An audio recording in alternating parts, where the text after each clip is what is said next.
It's a pleasure to be with you on a Wednesday night tonight, a special occasion, Pesach preparations and Pesach inspiration. So tonight we're going to do the first part of our little seminar of practical halacha, practical aspects of Pesach experience. And tomorrow we're doing our usual 8 o'clock time slot, the Ksav Sofra and Haggadah for some Haggadah inspiration. So let's get right to it.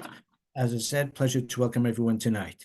So the first is preparing the home and particularly the kitchen. Now, my plan is that tonight in the presentation that I would like to share with you, we'll look at the Seder, in particular, some of the other preparations, the larger question of koshering for Pesach, preparing the home in greater detail. I'm happy to take up, I think we will have time for questions. My intention is to leave time for questions at the end, and that way I can address the particular areas that are of interest to you, and rather than perhaps review information that is already very familiar. So I want to start, therefore, with just an initial observation about preparing the home in terms of banishing chametz, which of course is a fulfillment of a mitzvah min haTorah. It's a positive commandment to remove the chametz, and one who neglects to do so, who is in possession of chametz during Pesach, has transgressed a negative commandment as well. So as we know, it's quite an important aspect, and quite it's an aspect of Pesach celebration and Pesach preparation, which is very widely upheld, very I would say meticulously observed by men, by women throughout the Jewish world. Obviously, not every household or not every community has the same level of meticulous attention. Just to recall a tshuva of the Chassam Sofer, in which he writes, in responding to a certain inquiry, at the end, he says that I've had to write in brief because I don't have access to my Sfarim. I've been banished from my study by the righteous women who are cleaning for Pesach. So it seems that even the Chassam Sofer was conscious or encountered the phenomenon of very devout women. I don't know whether he means his wife, his daughters, or maybe members of his household, sort of hangers-on. But in any case, he makes that reference. So practically, the main concern in terms of removing chametz from your experience or from your household is the chametz, which is larger than a kazayit. That's approximately the size of a small matchbox. And the chametz which may enter the food chain.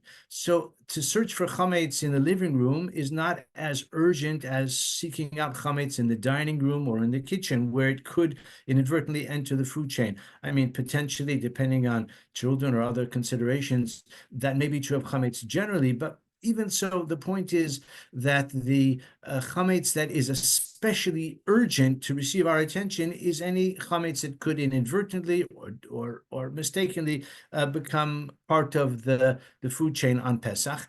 And as I said, we'll talk more about koshering and other related questions at the end. We'll have time for that. I want to talk about sale of chametz. So the sale of chametz is a universal Jewish practice which has been in place for several hundred years.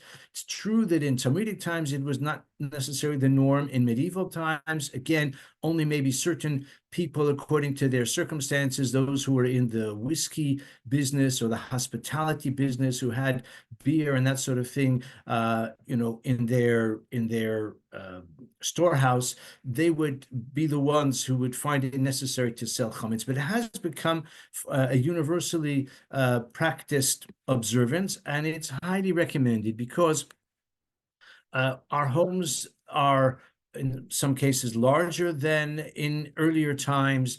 Certainly, the availability of food of all different sorts is much more widely accessible to us than in earlier times.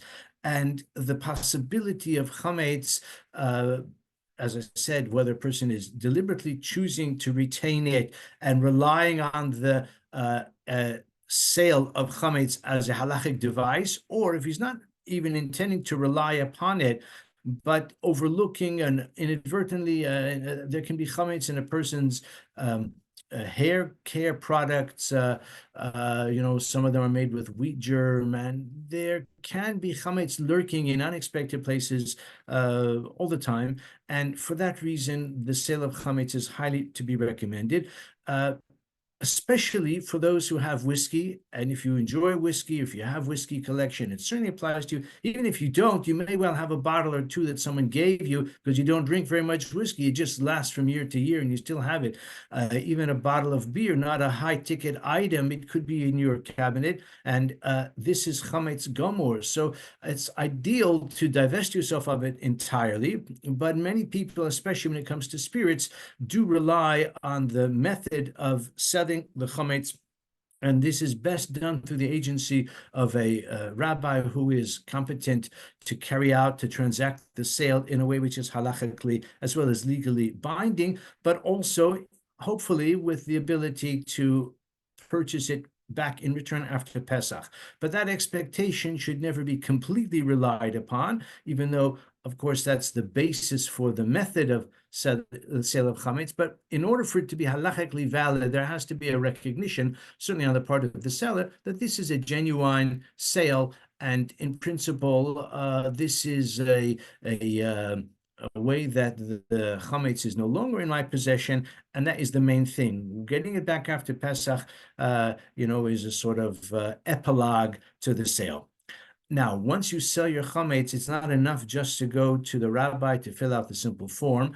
That's part of it. But one also has to localize the chametz. If a person has chametz in the kitchen and all over in the pocket of a suit or a jacket or something like that, and other possibilities which you may or may not know about, it's not really adequate just to sell the chametz and yet to leave it in all different places. It's still important to identify the chametz and to localize it. So if you have chametz in 6 different locations in your kitchen, which may well be the case, you've got to localize it into one cabinet or 2 cabinets, as the case may be. Many people will say, I've got a cabinet in the kitchen where I have chametz, I've got a drinks cabinet maybe in the dining room where I have chametz, and if a person chooses to do so, he can even sell chametz which is in the freezer, but there again, it should be put into a separate bag, ideally on a separate shelf, which is then not say protected, but is marked off to cover it with a piece of paper, a large piece of paper, something like that. It doesn't mean it's protected against any potential access, but it's a reminder at least, and it is a way that the person can fulfill the instruction of the Torah that the chametz should not be in your on your property, even though technically it doesn't belong to you, but it has to be also in a place where you can reasonably ensure or expect that you won't inadvertently come to consume that chametz. So again, you've got to localize it in one place or 2 or 3 places, however many it may be, and you have to identify them and then put a note on it, whether you seal it with a piece of tape or to write on a post-it note, chametz, or not for Pesach consumption, or something of that sort. If a person is going away for Pesach, or a family is going away for Pesach, it is still best to search one room of the dwelling. So even if you're selling your whole house and the chametz in the house, then it's not essential to search for chametz in the sense that you are rendering the whole space off limits on Pesach. And you're not going to inadvertently come to eat it because you're not going to be there. You're going to be in a different city or different country or different continent. Nevertheless, there is a mitzvah midrabanan of searching for chametz. And therefore, what I always recommend is that you should designate one part of your home, whether it's the hallway or one room. It can be a bedroom. It can be a room that's relatively easy to check. And you should do bedikas chametz in that one room. If you're doing it the night before Pesach and you're just going to your destination on actually the day of Erev Pesach, which is probably not the norm, but if you do, then you can make the bracha even in the usual way.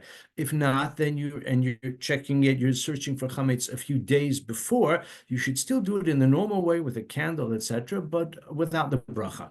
And that is a way to fulfill the takanas chachamim that of searching for chametz, and in that way you can albeit in a more limited manner, still uphold the takana of the search for chametz, and you can designate the rest of the house, or the house in its, collectively, as the space where chametz may, in principle, be found, because you are not going to be found there, and therefore you're not at risk of seeing the chametz or inadvertently coming to eat it.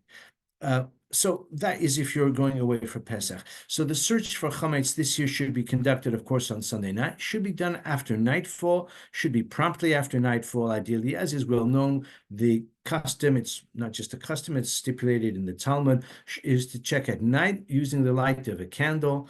And nowadays, many say, well, if you have, as most people do, have a facility on their phone which has a light as well, or any kind of torch, you can make use of that also together with the candle. You could do it instead of the candle as well if you like, because the idea is that the light of the flashlight or the torch illuminates in a way which sort of exposes or enables one to take note of chametz which may be present. The truth is, with modern illumination, probably turning the lights on in the room would be just as good, maybe better. But nevertheless, we follow the Talmudic prescription where the ambient light from a window or something like that was of uncertain quality, and therefore the sages stipulated it should be done specifically at night.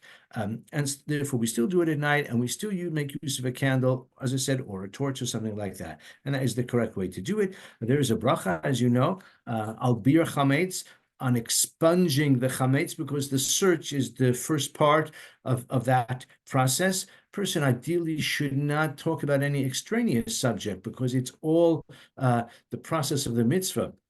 It's like any other bracha you say prior to the performance of a mitzvah. If it's just lighting a menorah or hearing the shofar, that takes place pretty quickly.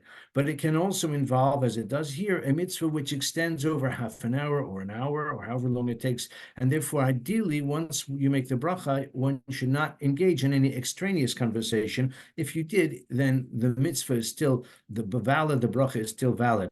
Unless you make the bracha and then you immediately talk about some other subject, or you take a phone call, then you would have to repeat the bracha, because the bracha relates to the mitzvah, and the mitzvah has not yet been performed at all.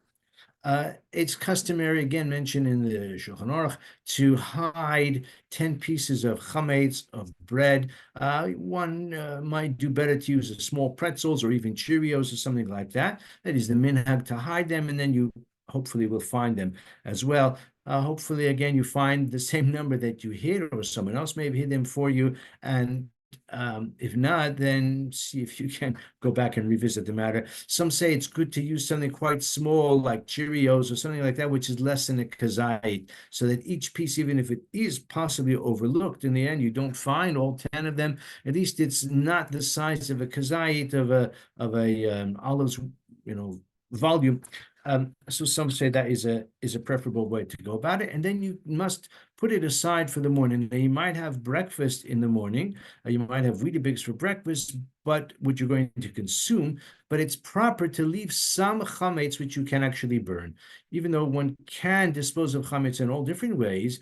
But it's also ideal to burn some chametz at least as well. You might have boxes of breakfast cereal or pasta, other things like that. Of course, by the way, whatever you can donate to a food bank or something is also a nice thing to do, also better than just discarding it. But if they're opened and they're partly consumed, so you're faced with just discarding it, then you can do so and you should do so. But it's still proper to burn at least some of it. You don't have to burn all those boxes, but at least some chametz it is proper to burn in the morning, and that should be accomplished before 11:28 in the morning. But we're getting slightly ahead of our story. So we're talking here about the night before Pesach, which would be Sunday night, after about 8:50, so that's when the search for chametz should begin. There's also the bitul, the formula for bitul that we say at the end of the search, in which we say whatever I have not found yet should be considered batal and should be annulled. Now, it's slightly ambiguous, because the person, the householder, may plan to still eat dinner, if he's having a late night dinner, for example, still having breakfast in the morning, say it's not really his intention to disregard or disown all the chametz, but rather whatever chametz he hasn't found and he doesn't know about. The chametz that he does know about, he sort of intends to retain possession of it, to eat some of it, and ultimately to burn it in the morning. If a person were to disown all of his chametz, then when he burns the chametz in the morning, the mitzvah of expunging it would not really have the same validity, because if he has already disowned it, then it doesn't belong to him anymore.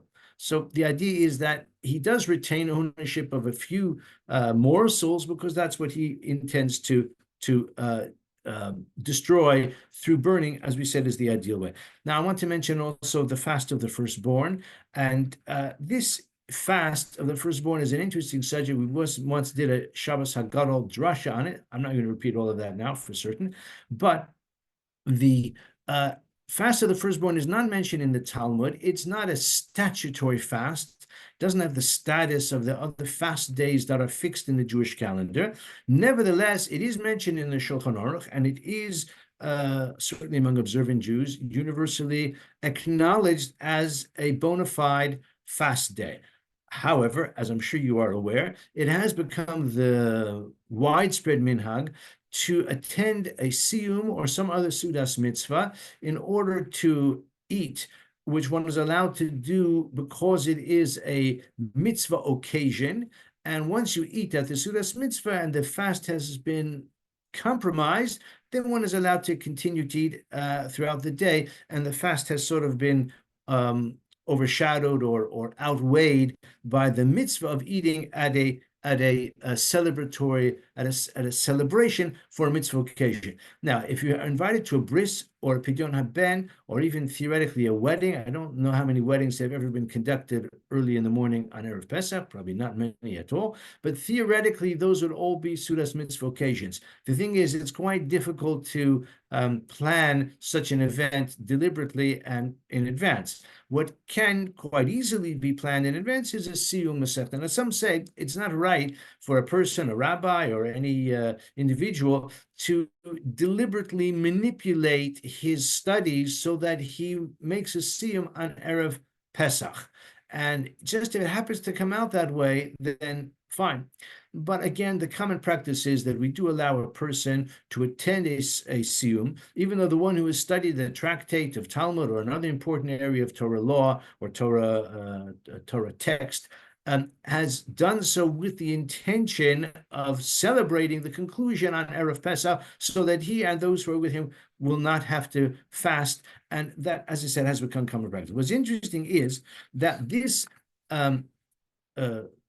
practice of the the Tanis Bechoros, the fast of the firstborn, technically, if one does not attend a siyum, then he has to fast even if he's a Kohen or a Levi. I say even if, because the Leviim were not subjugated in Mitzrayim. Also, a Levi and a Kohen are not subject to the laws of the firstborn vis-a-vis the rights of the firstborn. Well, they may have the right of the firstborn actually, but they don't have, there's no pidyon haben. But nevertheless, they are subject to the fast of the firstborn, even if a person is the firstborn of his father but not his mother, or his mother but not his father. If he's a firstborn of either the father or the mother, then he has to fast. By the way, some say even women have to fast. A firstborn woman, a woman or girl who is firstborn, she also has to fast, according to the to some authorities. If a man is not a bechor, he's got an older brother or an older sister. That's true for me. I have an older sister, so I never was required to fast for the firstborn. I'm not a firstborn, but when I grew up, I married, and Baruch Hashem, I had a child, and he was a firstborn, and he was an infant until the age of 13. He didn't fast because he's still a minor, but I was obligated to fast in place of my son, who is a firstborn, who's not fasting for himself. One of the advantages of my son turning 13 was that he now has to fast for himself on Erev Pesach. Having said that, I don't think I ever did fast, but I made a point of always attending a siyum. I'm just saying that in a certain way, in principle, the net of the firstborn status is cast quite widely, as I said, to include not only a boy, but even a firstborn girl, and even a father who has to fast on behalf of his son. Some say the mother fasts as well on behalf of her firstborn son, who is still a minor.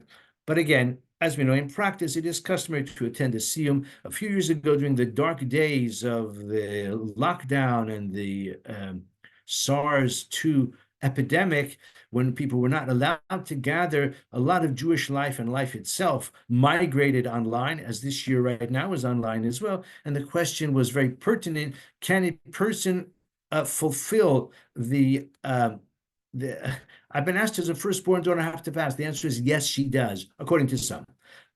It's actually not universal, but the Mishnah Berurah brings those who say that firstborn daughter also has to fast. It's not actually widely practiced, but I would say a firstborn daughter, if she has the means to do so, to attend a siyum, why not? Why not? It's not a bad, I think, a bad idea. But it is not the common practice. Actually, Sephardim, it's mentioned. I believe that there are not too many firstborn women who do fast. I'm only mentioning it because, again, that we're talking here about a person appreciating the gift, appreciating the chesed, appreciating the miracle of the salvation of the firstborn among the Jewish people. And when it comes to Hakaras HaTov, let's all recognize our responsibility. So I did say this is a practical, practical halacha. So for the sake of clarity, a firstborn daughter is not obligated to fast because that is the common practice. She doesn't fast. I'm just mentioning that such a possibility is found in the classic authorities. Mishnah Berurah even brings that. Okay, regarding Zoom, I've been asked about a ger tzedek. Yes, a ger tzedek should fast as well. A ger tzedek who is a firstborn should also fast. Some have observed that a ger tzedek has more reason to fast than anyone else, but then a person who's born Jewish. Person who's born Jewish, so his ancestors, and if he himself had been present in Mitzrayim, he would have been saved. A ger tzedek, if he had been in Mitzrayim, he could have been subject to the punishment of the death of the firstborn. Of course, the fact that he became a ger tzedek means that now he's part of the Jewish people. But in a way, there's more validity to say that a ger tzedek should fast if he is a firstborn. And I know such people, those who have the status of a ger tzedek, who is a firstborn, and I've told him he needs to fast or make sure to attend a siyum. That's a good way to augment the numbers for our Shachris Minyan on Erev Pesach. So with regard to Zoom, it is doubtful if it is valid if you have another option. As I said, in the dark days of the epidemic, we did rely on it because the other possibilities were not accessible to us by telephone as well. One can rely upon it, but only in extremis. It's better not to rely on this because some poskim don't regard that as valid. Okay, again, practical times. So one can eat chametz until 9:56 on Monday morning. One can eat chametz until that time, and one needs to burn or dispose of the chametz and recite the bitul formula that you'll read in your Haggadah by 11:28. One doesn't have to. Please repeat what you said about the Zoom because it wasn't very understood. Okay, I said that years ago, I'm talking about probably 10 years ago, I read a halachic essay on the subject about a person who wants to participate in a siyum by telephone. And the rabbi who wrote this analysis, one of the very distinguished Talmid Chacham, was of the view that the non-participant who's only listening on the telephone is not considered to be part of the siyum. And if he's a bachar, then he has to fast in the normal way. It doesn't help to listen on a telephone. That was from about 8 or 10 years ago. I read that analysis. Subsequently, when we had the Zoom, norm in the sense that it wasn't possible for people to gather according to safety, according to law. So the question then came up much, universally, can one rely on the Zoom experience and participation? And then many poskim said that yes, you may.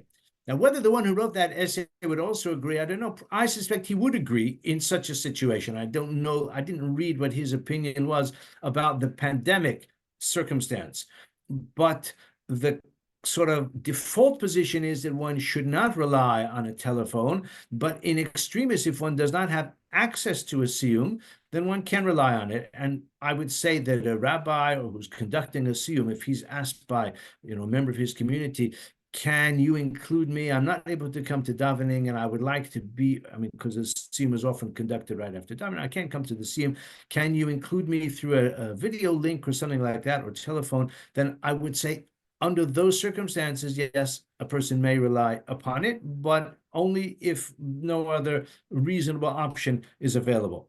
What about a person who, on a normal fast, has to take a pill which must to comes with some food? I do it with shiurim, like it says, just to make it shiur for both a bit of drinking, a bit of eating, so that it may take even 2 hours. Yes. But Okay. on such a So fast, probably it doesn't apply.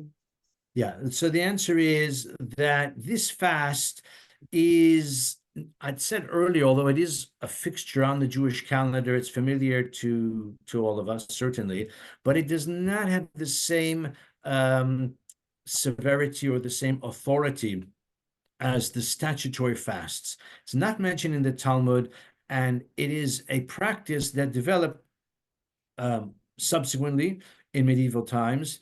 And there are those who maintain that a person who is not able to attend the siyum, and let's say before the Zoom era, it wasn't possible for him to participate remotely either.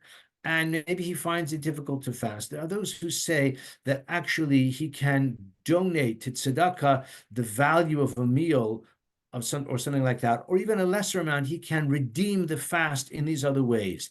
So I would say that, and then he doesn't have to fast at all. It's not a completely obligatory fast. In fact, I don't want to go through the whole Shabbos Shuvah Drasha, Shabbos Haggadah Drasha from years ago, but there are those who say that it was never intended as the fast of the firstborn. It was the feast of the firstborn. So if you think about it, why should someone who would have been saved at the time of the plague of the firstborn because he's a Jew, why should he fast? He should celebrate. Someone who's not a firstborn, so he would not have been directly affected in either case. But someone who is a firstborn, and as the Torah says very clearly, Hashem did not allow the angel of death to go into the Jewish homes. A Pasachti, and he jumped, he says, from home to home, and I struck the Egyptian firstborn, I saved the Jewish firstborn. In that case, the Jewish firstborn should celebrate. They should express their gratitude for the fact that they were saved. Why should they fast? So this fast day has an built-in leniency or weakness, if you like, and that is why the custom is to attend the siyum and actually not to fast. So therefore, I would say that a person who finds the fast difficult, if he has to take a pill and he has to take the pill with food or with beverage, and he's not able to attend the siyum, I would say he can do so, and the fast can almost be like diminished or can be set aside in the face of that kind of need. Certainly a person who has a severe headache as a result of the fast, or who can't function effectively, there are grounds to say that he's not required to observe that fast of the firstborn. So I always told myself that the fast of the firstborn is because I am a firstborn, and but for one parameter, don't go high in the play, because I was a yes. firstborn, but not of that kind of Yeah, firstborn. I understand. I understand. That's how it's usually understood. But some of the Mefarshim question that response, and they say, yes, a person should say that, yeah, I'm grateful that I would have been saved at that time because of the miraculous distinction that Hashem made between the Jewish homes and the Egyptian homes. But if that's the case, I should show my gratitude by, celebrating rather than fasting. Okay, I don't want to dwell longer on that because we've got other practical aspects that I'd like to turn to. The good books say, it's mentioned in the Mishnah even, that a person should not eat late in the afternoon on Erev Pesach. That is to say, from around 3 hours before sunset, approximately, probably in London, it's a bit more than that, even from about 3.5 hours before sunset, which would be around 5 o'clock or thereabouts, perhaps even a bit earlier, maybe 4:30. A person should not eat a meal on Erev Pesach so that he has an appetite for the matzah and for the Korban Pesach in Mishnaic times, that will, which is a very precious mitzvah, very important mitzvah, and therefore a person should not eat so as to not diminish his appetite. And that is the halacha. Even though the Mishnah itself or the Gemara itself says that it's only a repast that a person should not undertake, but a snack would certainly be allowed. Especially if a person is hungry. So if he eats lunch at whatever time, and then a few hours pass and he's feeling a bit, hungry, so he would be allowed to eat. What I wanted to say is no great chidush. I'm just making the observation that in accordance with the usual practice today for us in London, where, as we'll see shortly, the Seder doesn't begin until quite late. And when I say the Seder begins, it means we start with Kiddush and other things. We have some Karpas, and then we have the actual account of what's called the Magid, the Haggadah itself, which can easily take, depending on your circumstances, quite a lot of time. By the time you begin to eat your meal, and I'm talking about the Simon family Seder, it's likely to be, for us, it's likely to be well after 10:30, even for a more let's say, moderate pace, it will be about 10:30 at night before you eat dinner. Now, if you or your children or your guests are contemplating eating dinner that begins at 10:30 at night, firstly, it may not be an attractive option for you, even though that's part of the Seder experience, but you're going to be pretty hungry by the time you get there. So basically what I'm trying to say is that even though the halacha is you should not have a full repast, which you can hardly have anyway, because matzah, you're not allowed to eat on Erev Pesach. Chametz, you're certainly not allowed to eat on Erev Pesach. We said after 9:56, you're not allowed to eat chametz in any case. So really, you're kind of limited in what you can eat. And even though a person could, in principle, have a hearty repast with other food, but that should preferably be avoided. But nevertheless, it's a good idea to have something to eat, because whether you, and especially your guests, you've got to alert them to the fact that by the time, especially if they're not familiar with the rhythm of a Seder, by the time we eat, it's going to be quite late. So the Kitzur, in brief, it's a good idea to eat something in the afternoon, even the late afternoon, as Pesach approaches, to have something to eat simply to fortify you for the hours that are ahead. Let's talk about the Seder Leil Pesach, the Pesach Seder itself. So again, much of this is familiar to us. Some of it perhaps is worth reviewing, and there's so much more specific, as we'll see, for this year. So Kiddush should not be before about 8:50 p.m., but promptly, if possible, after that. It's one of those things where one should not make Kiddush before nightfall, but once nightfall arrives, it's proper to get to the Seder promptly. Firstly, in general, Zrizim Makdim mitzvos, a mitzvah, especially a precious mitzvah, and a mitzvah for which we have prepared so extensively, including this discussion we're having right now, but all the other preparations, the cleaning for Pesach and all of that, such a mitzvah is a precious mitzvah, and a person should embrace it with enthusiasm and, so to speak, prioritize it rather than some other activity. So to the extent that it's practical to do so, it's proper to make Kiddush promptly after about 8:50. Now, many have wondered, can you make Kiddush before that late hour? Bearing in mind that by the time we get to the eating part, even the matzah, besides the rest of the meal, it's quite late.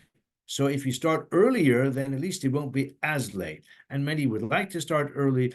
The halacha stipulates, however, that one should not make Kiddush until nightfall.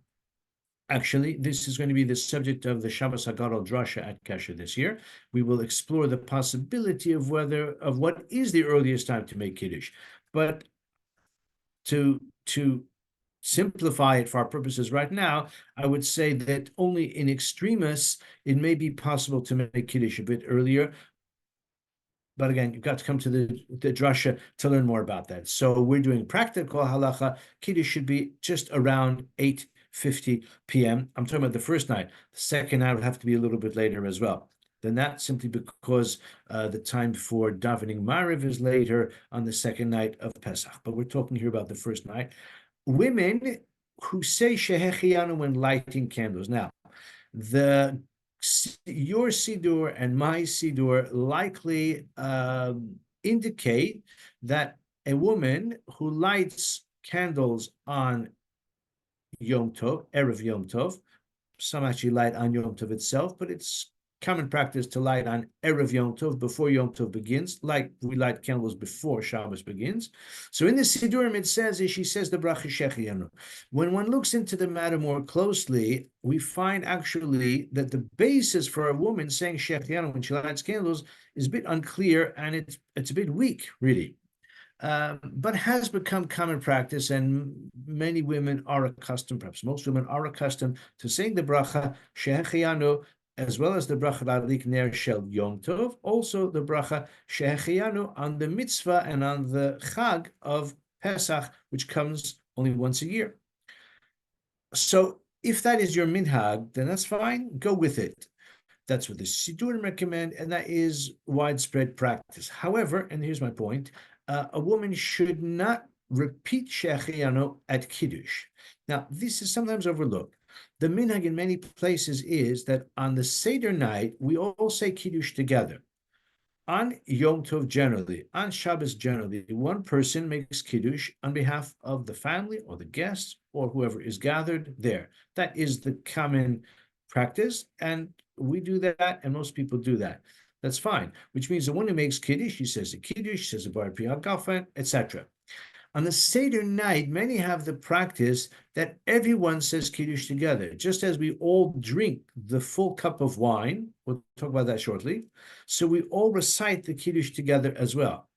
In your Haggadah, it will say that part of the Kiddush on the first night of Yom Tov, second night as well actually, is the bracha Shechianu. So here's my point. A woman who says Shechianu when lighting candles should not repeat Shechianu in the Kiddush, because the Shechianu in Kiddush and the Shechianu with lighting candles accomplish the same thing, which means that it relates to the same important event, namely the arrival of the Chag, and therefore it should not be repeated. So in a case where a woman says Shechianu on Yom Tov when she lights Yom Tov candles, and then subsequently she listens to Kiddush, which is recited by her husband or by the host or whoever it may be, that's fine, because she's just listening. But where she is saying the Kiddush herself, as many have that minhag on the Seder night, then she should be alert to not repeating Shechianu if she already said it at candlelight. Okay, that's what I want to point out. When we drink the wine, so it's important to remember to lean to the left for the wine, also for eating the matzah. Your Haggadah probably will have such a reminder as well, but it's sometimes overlooked, or maybe people wonder, is it really important? It's considered important. If a person neglects to lean, according to most opinions, he's got to do the mitzvah again. He has to drink the wine again or eat the matzah again. How about women and leaning? So again, this is an interesting subject. I don't want to expatiate at length. I want to be sure to have time still for questions at the end. And many women do lean as well. That's actually mentioned even in the Shulchan Aruch, that a distinguished woman should lean. And the Ramah says all of our women are distinguished. So in many circles, it's customary that the women lean, just as the men. when I say lean, at the time of eating, when she eats the matzah, when she drinks the wine, that she leans as the men and women lean, both lean to the left.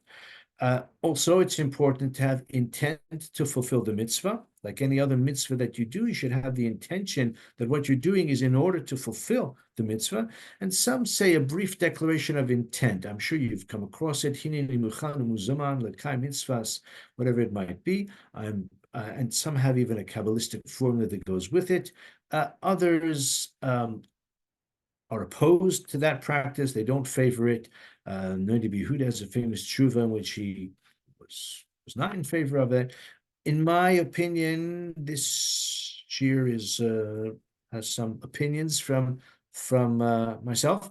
I say if it works for you, then stick with it. As I say, some don't favor it, then vakasha, it's completely optional. But my feeling is if it works with that, is to say if it helps you to concentrate, if it helps you to appreciate, if it enhances, if it gives greater gravitas to the performance of the mitzvah, then I would say go with it. Now this year, Chief Rabbi David Lau of Israeli Chief Rabbi, Ashkenazi Chief Rabbi, composed a prayer a week or two ago to be recited for those who would like to do so at the Seder before the paragraph V'hi sha'amda lavosenu v'lanu v'chol dar v'adar omdim aleinu l'chalosenu. Because in every generation they stand up against us to destroy us. And the Holy One, blessed be He, saves us from their hands. It's a very beautiful, very poignant, short passage in the Haggadah. The resonance for the current circumstance doesn't require any elaboration. And Rabbi Lau composed a short, beautiful prayer. It's available in Hebrew and in English. You can find it in the Kesher newsletter, which I'm sure you received. And just click on the link there, and you can see the prayer that was composed. I have to say that in my childhood, when I was growing up, even as an adult, I used to go to my parents' Seder, and my father used to read a clipping. I don't know where he got it from even, but it's from a long, long time ago, probably from the 1950s, that reflected on the Holocaust experience and referred to the events surrounding the Holocaust years. It was one of the very poignant moments of the Seder that I recall very vividly.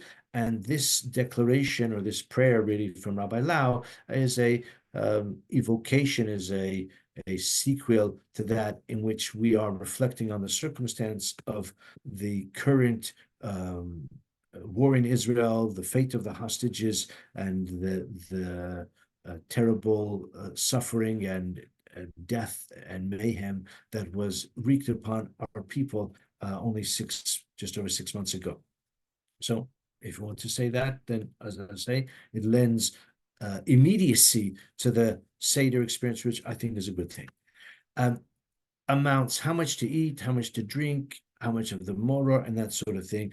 Generally speaking, those who are halachically aware and alert and motivated, we tend to err on the side of elaborate volumes, and certainly it's better to eat a generous amount than an amount which does not fulfill the mitzvah.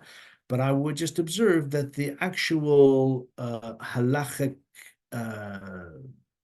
requirement is not really that vast. I'd just like to review them briefly right now.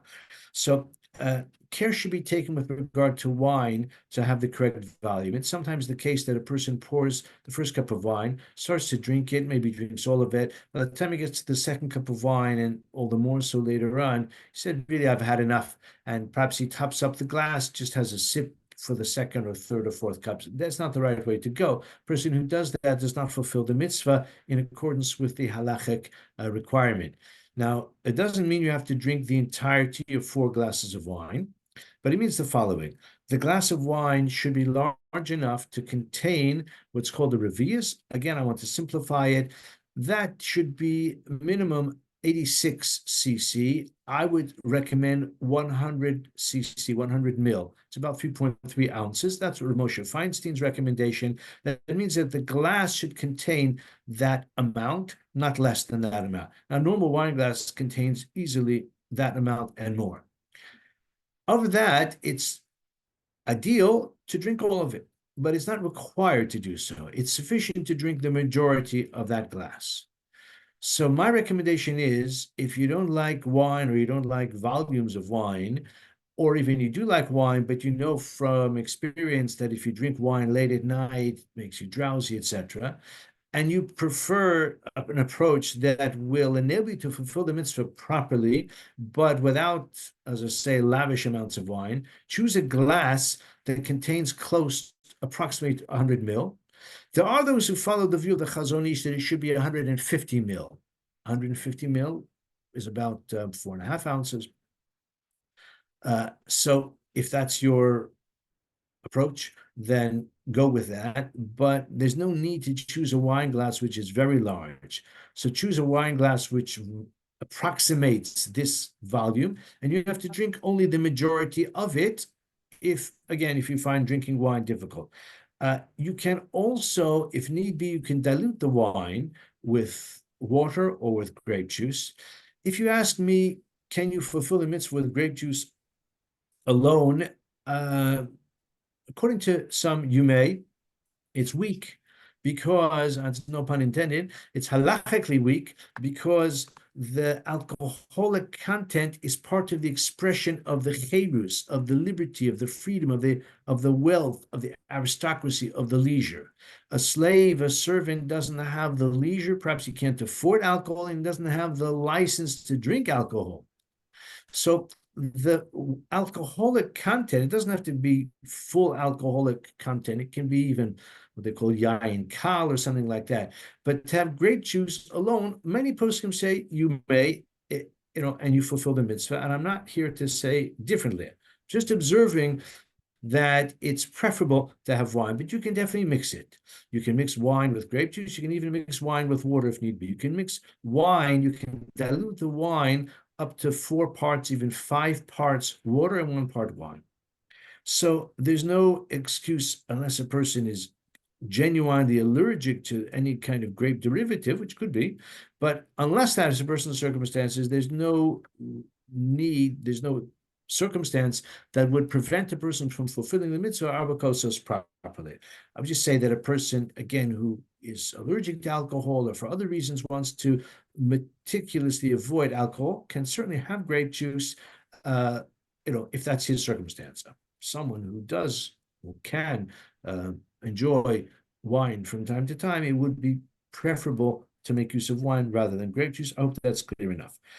May I ask if grape juice, for example, I avoid even 1 drop of wine because I would get a swollen tongue and a running nose. But even with the grape juice, I tend to have 1 centimeter for Shabbat in a glass. So if you find it difficult to drink grape juice, you can dilute it rather than having only a small amount, which is not really halachically adequate. It's better to dilute it. I would say make use of a glass that contains 100 mil approximately, but you can use, like, as I said, 3 or 4 parts water, or even 5 parts water and 1 part grape juice. Such a weak concentration, I hope, will not cause you any discomfort. And that will be, Yes. as long as, by the way, as long as the grape juice is pure grape juice. Some grape juice is already diluted. But if it's 100% grape juice, you can dilute it if need be up to that amount. So I would say that would be the preferable way to go. I want to go on because I want to be sure to finish what I have in mind, and then we have a few minutes for questions as well still. Have in mind to fulfill the mitzvah of recounting the Exodus, so that what we've discussed up till now will help us with the first cup of wine, the wine for Kiddush. But then we turn our attention to the story, very well-known story. Of course, one can always elaborate upon it and find new meaning, new insight, and that, as we all know, is the part of the beauty and the inspiration and the fulfillment of the Pesach, of the Seder experience. But a person should also have in mind when doing so, he's fulfilling the mitzvah of Magid, that it's a mitzvah to recount Yetzias Mitzrayim on that night. So in addition to doing it, you should have in mind that you are fulfilling the mitzvah as a result. It's best to eat the afikoman before midnight, which this year is 12:58 a.m. So it's close to 1 a.m. And you might say, I'll be finished long before that. Well, perhaps you will. I can tell you the Simons are not always finished long before that. In fact, we often have to rush to eat the afikoman by that time. If you are unable to eat the afikoman by that time, you can still fulfill the mitzvah. According to many, it's not, how can I put it? It's proper, but it's not essential. The mitzvah can still be fulfilled properly, even if you eat afikoman later. It's proper to eat it before that time, but not to become obsessed with it. Okay, we can discuss that maybe further on another occasion. We, as I said, often struggled to eat the afikoman by that time. The exception was the lockdown. We had no guests at our Seder. It's just Ruthie and myself, our son Yehuda, and then we did finish in timely fashion. But frequently, we struggled to finish the afikoman by that time.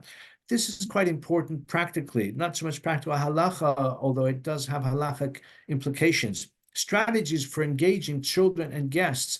We've been speaking about the lateness of the hour. We've been speaking about the wine. We've been speaking about the preference for wine over grape juice, if you can handle it.